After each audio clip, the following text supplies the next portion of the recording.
Welcome to Oakland. This is my hometown, and I could not be more excited than to be hosting the 2015 Code for America Summit. What sets Oakland apart? Well, first of all, it is our diversity. It's an inclusive diversity, and it is creating an energy that is making Oakland the hottest new center for urban innovation in America. But it's also our authenticity. We've got those great working class roots, a little bit of a gritty industrial flavor. We have progressive values. We are the birthplace of social movements, the Black Panthers, the Hells Angels. As we say in today's term, we have a mad love for disruptors. Great things come from Oakland. Children's Fairyland, which many people say inspired Walt Disney to create Disneyland. Clint Eastwood, Bruce Lee, Sheila E., Tom Hanks, speaking of Forrest Gump. And even Jen Polka and Tim O'Reilly live in Oakland with chickens and a zip line in their backyard. And how about those Golden State Warriors? Let's give it up. A championship team that people underestimated, but through perseverance and teamwork, won the big prize. And that is kind of how Oakland feels on many days. Our theme for this summit is transforming government for the 21st century. And when I thought about 21st century government, my initial vision was pretty scary. Will robots be taking our jobs? But if there's one thing that my Code for America journey has taught me, is that it's really not about tech. It's all about the people. And let's just all get this off our chests right now. I have a huge crush on Jen Polka. You do too. Let's just all admit it. And it's because she's the one who keeps people at the center of this human-centered design. It's not about that lovingly gripped cell phone in my hand. It's about the connections that it enables me to make. And who are the most important people to connect to? It's city workers. City workers are the beginning of this journey. As Jen referenced, our Code for America journey in Oakland started in 2012, right at this summit, when we were a fellowship city. And yes, Record Track was a really cool app. We have logged more than 11,000 public records requests to date. But I always like to say that the app was the least useful thing that Code for America did for Oakland. It was the change in the city culture, the fact that the bureaucrats started feeling inspired and empowered and felt like they were more able to reach out to the very people in our community that they came here to serve. Today, we have expanded our partnership with Code for America, and it's doing great things even beyond our fellowship year. And on a personal level, the energy, the hope, the excitement that I got from this experience of collaborating with Code for America, of connecting with people like you that are out in the audience, frankly, it drove me to becoming the mayor of Oakland. And because this is Oakland, of course, I drove to the mayor's office in a flaming snail car that was originally built for Burning Man, because that is Oakland, right? But let's talk about my snail car. I'm in love with my snail car. When people think of bureaucrats, they think of snails. They think of slow-moving, slimy things that aren't particularly useful. But those of us who are here today know that this is not your daddy's bureaucracy, that our bureaucrats are turbocharged and breathe fire. And so one of the first things I did as mayor was create a very coveted, slightly underground award program amongst city workers called the Flaming Snail Award. This is an image of the pin that you'll see some city workers discreetly wearing. And it was just to reward city workers who go above and beyond, who are collaborating across departments, that are not being afraid to fail, to innovate, to use the P word, pilot. This is what is exciting in government. It is time that we free the entrepreneurial bureaucrat. You are all out there.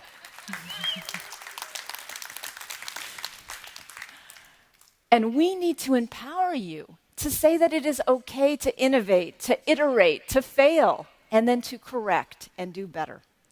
This is an exciting time in government. And again, it's not about the tech. It's all about the people. Tech has traditionally been something that those of us who are very committed to equity have been afraid of. In cities like Oakland, people often are worried if we rely too much on, say, putting things on our website. We talk about that frightening concept called the digital divide. But things are changing. I believe that we have gone over a threshold with the huge proliferation in every economic group, racial group, every part of our city. The access that people now have to mobile technology is really making this idea of the digital divide obsolete. I think it's time to talk a little bit more about the digital as bridge. The digital as a way of reaching people that traditionally have not been engaged in government. I want to give you just one example of how we have let digital create a bridge in Oakland. This lovely document is the city budget. This is the most important thing we do every year in government. This is what sets the priorities. This is what gets funded. But look at this monster. This is like 600 pages. And we used to believe that we were creating public participation and access to this incredibly important decision by just making copies of it available at public libraries. You could check it out like a book. And to put a PDF of a 600-page document on our website. Now that's access. But thanks to our open data policy, thanks to the incredible advocacy work of our beloved Civic hacking brigade, Open Oakland. Yay, let's hear it for Open Oakland. I love these guys, I gotta tell you, incredible folks. We created, really, they created volunteer work. Great citizens created openbudgetoakland.org. Does a picture paint 1,000 words or what? There is 600 pages put into an elegant, single visualization of budget data. And I'm sorry I'm not like techie enough to do a demo, but like as you scroll over those different words in the budget, it actually lights up the lines. It shows you the actual dollar amounts behind each department. It's this incredible interactive page. You can go check it out right now, Open Budget Oakland. So what are some of these stats? I'm just going to run through these really fast about that support this idea that we've passed over a threshold, that we've gone from digital divide to digital bridge. I think these are interesting things. Nationally, 21% of teens who don't otherwise go online say they access the internet on their cell phones. All right, that's true of teens from households earning less than 30% annually. However, the digital divide still does exist when it comes to home computers. And that's important if we want our kids to start practicing coding. Mobile doesn't solve all problems, but it certainly helps us get more access to people. All right. So specifically in Oakland, we know that 60% of Oakland Unified School District students are the ones that have access to computers at home. And that is not a high enough number if we want our students to be prepared for the 21st century. But what we are seeing is that low-income kids of color, they are on those devices. In fact, some of them, here's a great statistic, report that they go online almost constantly. And so that's an opportunity for us in government. That is an opportunity to reach our most vulnerable populations the ones that we came to serve when we took these jobs in government. That is our opportunity to be the digital bridge. And it's our opportunity, this is something we are talking about in Oakland, to have a policy of digital first. It used to be that we would create a brochure, and then our idea of creating digital access to that information was, again, to scan it and put the PDF online. Now in Oakland, thanks to our partnership with Code for America in our Digital Front Door program, we are designing everything for mobile accessibility, and then maybe we'll create a printed brochure out of it. Digital first. Think about where people get their information, because now we have the data to show that so many more people can access something on their mobile device than they can afford to take the day off work and come down to City Hall and pick up that brochure. And that goes with our processes. Let people interact with government in their pajamas, on their couch at 1 a.m. That's the time that most people can take out that business license instead of having to take a day off work and come down to City Hall, pay a lot of money to park downtown, and wait in an endless line with one of those old school snaily bureaucrats. If there's one idea I want to leave you with today, it is the idea of Tequity. You will make my social media team really happy if you tweet this right now, #Tequity. I'd love to see it trending by the end of the day. What is Tequity?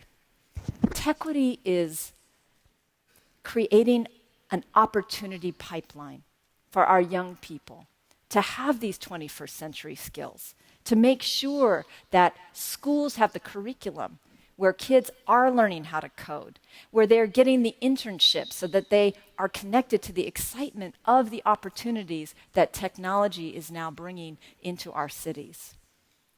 Tequity is the idea that we deliver city services in a way that reaches our most vulnerable populations, that we use tech to drive equity and make up for the wrongs of the past. Let us all be honest that government has not always served people equally.